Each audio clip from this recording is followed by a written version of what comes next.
So ayun na nga mga idol, meron nga pala tayong pasyente rito. Dinala tong motor na to dahil hindi daw maayos ng mga ibang mekaniko. Kaya dinala sa atin at tinesting ko kagad kung ano ba ang kanyang problema.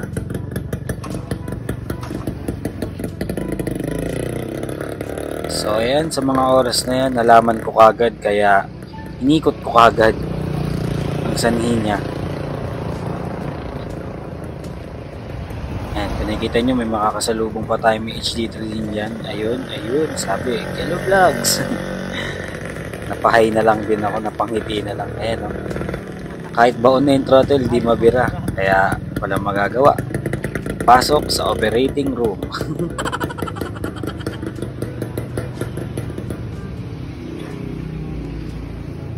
Ayaw mabira mga idol. So tara, check upin natin kung anong problema nito. Let's go!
At ayan mga idol, dito ko na nalaman kung ano talaga ang kanyang sakit.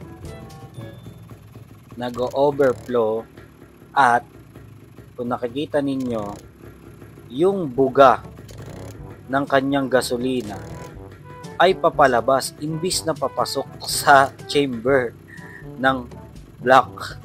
Ayan o, kung nakikita ninyo, ayan o, papunta sa camera yung kanyang, ayan o, kitang-kita ninyo.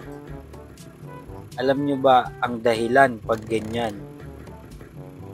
Walang iba kundi ang rotary plate. At ayun na nga mga idol, bago ko kalasin ng rotary plate, chinek ko muna itong carb niya dahil ang lakas mag-overflow sa kanyang ibaba, yung merong 4 na tornilyo. Ayan, kung nakikita ninyo. Ayan o, sobrang basang-basa yung kanyang ilalim. Ayan o, ang lakas mag-overflow dyan sa may 4 na tornilyo na yan. So, ang kailangan gawin dyan ay i-balance. Tapos, kung napansin ninyo, puro repair kit yung nakakabit dito sa loob ng kanyang original na carb, pero puro repair kit. Ayan. So, dahil nga puro tagas, ito ang ginawa ko sa kanyang ipunan ng kanyang gasolina or tinatawag na baso. At ayan nga mga idol, makikita dito ninyo na sobrang angat ng clearance niya pagdating sa gitna. Ibig sabihin, sa sobrang katagalan, nabebend din yung kanyang paghihigpit. Kitang-kita ninyo, angat na angat yung gitna. Kaya kahit anong higpit ninyo, kahit anong ilagay nyo dyan, yung goma, ang hihigpit lang dyan, yung may mga part na may tornilyo. Pero yung gitna, ayun kitang-kita nyo, sobrang angat na angat. Sobrang angat na angat siya, kaya tumatagas pa rin yung gasolina. Hindi makahigop ng maganda dahil nga tumatagas. So, ang technique natin dyan ay ganito.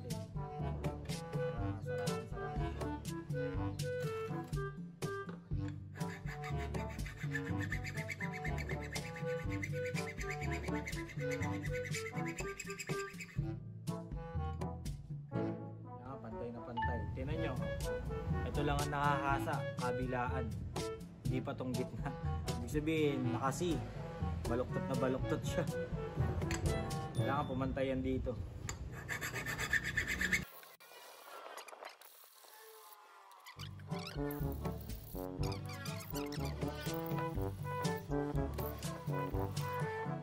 So ayan mga idol, after 3 days and 4 nights nakasa na natin. Ayan na naging itsura nya. Ayan, nakita ninyo, ang daming tinamaan. Yan, kasi nga hindi pantay. So ayan, ngayon pantay na siya.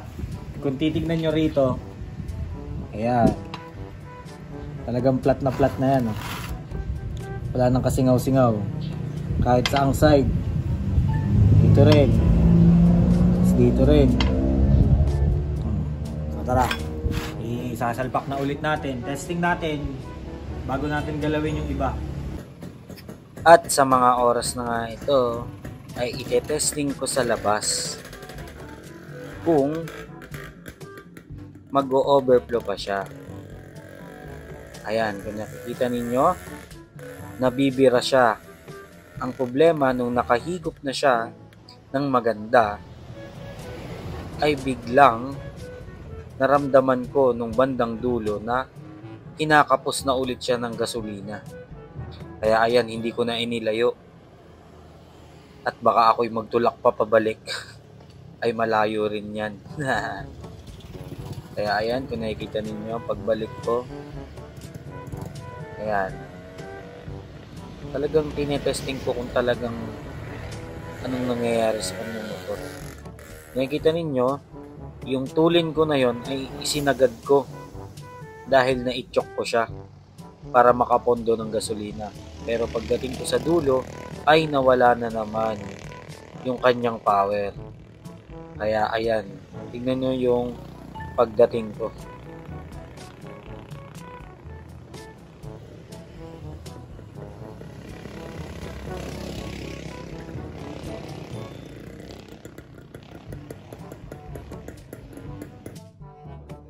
Sa mga oras na yan ay nag-uusap na kami ng may-ari na kailangan kong ibaba ang kanyang half crankcase dahil nga sa unang kurba ko pa lang, nung umpisa pa lang ng video ay baliktad ang kanyang rotary plate.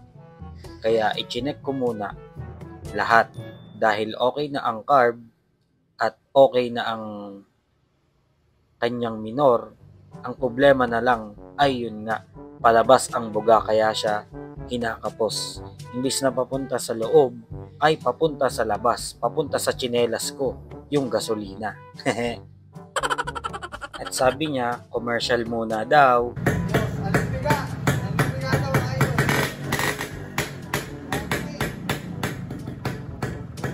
Ano masasabi mo?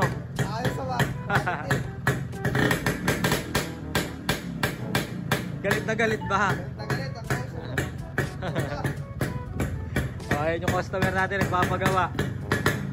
Binabalyo kami ng kanyang motor.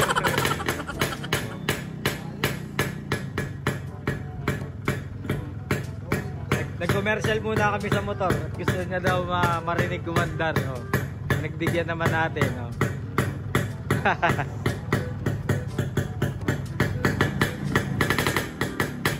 Maganda ba mag-minor? Maganda mag-minor? Ang sarap sa tenga.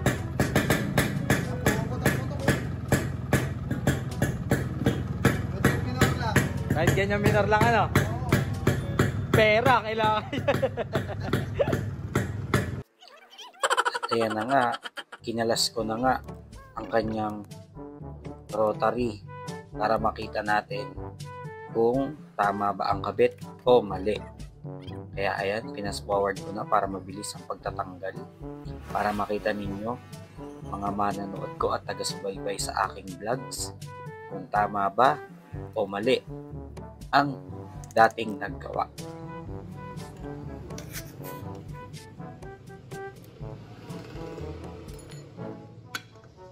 So ayan, natanggal ko na nga. So unang tinignan ko muna kung meron siyang tagas sa kanyang rotary seal kung tawagin ay o-ring na malaki dyan sa rotary plate. Kine-check ko kung meron siyang leak dahil sabi niya minsan daw ay sobrang dami ng langis at tumatapon. So napansin ko na meron ng isang talon na langis na may dumadaan sa bandang baba, kaya dumadami yung kanyang langis. Kaya minsan, ang nagiging sanhi nito ay lagi ding magbabasa ang iyong spark plug. At ito na nga, tinanggal ko na ang kanyang rotary plate.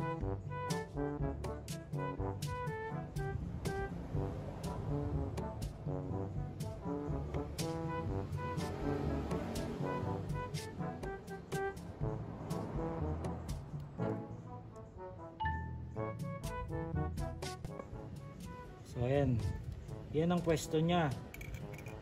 Ganyan ang pwesto niya. Ngayon,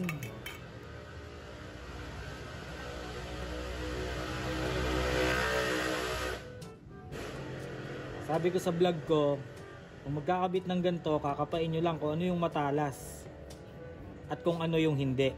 Ngayon, nandito yung hindi matalas. Ibig sabihin, ganyan yung kabit niya, baliktad talaga. Kasi nandito sa kabila yung matalas. Ang tamang pagkakabit nito mga idol, kung nasan yung hindi matalas, yun ang ilalapat ninyo dito. Yan ang tamang pagkakabit niyan.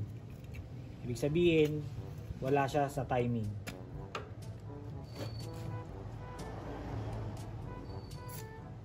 Nahuli rin.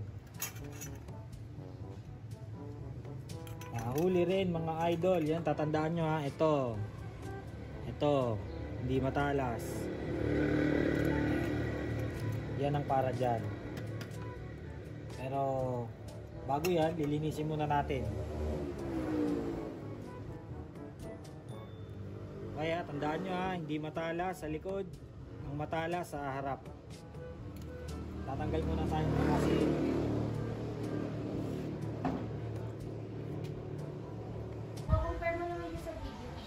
okay guys, so ayan, testingin na natin, ikabit na natin yung mga carb, yung cover nya, kasi ito nai-adjust na natin ng maganda, may play na, naitono na natin, hindi na nag-overflow, bukas ang tangke. Ang naging issue, baliktad yung kanyang rotary plate, kaya ayaw niyang humigop ng gas, baliktad, papalabas.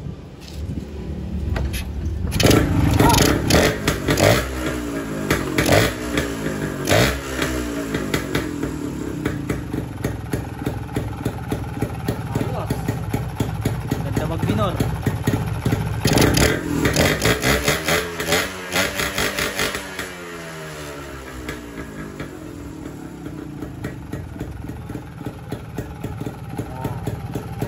Ayos.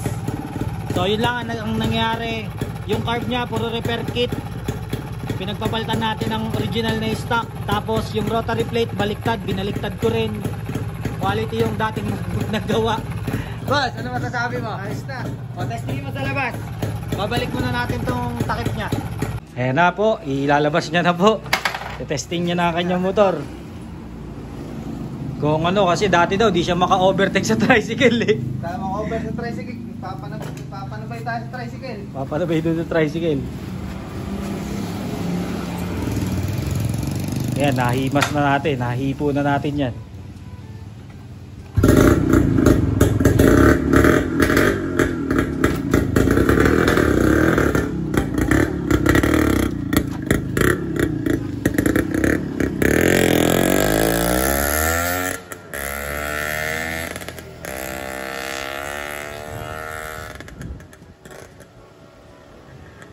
Ayos. Nabibiran niya na.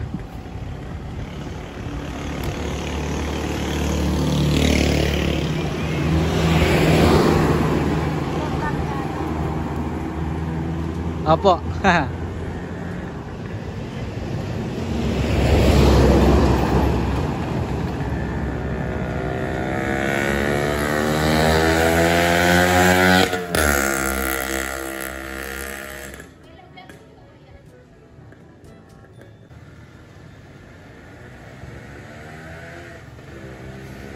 Ayan na po. Nakaka-overtake na po siya.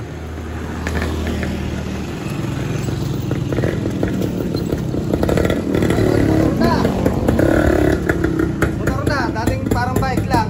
Ngayon motor na.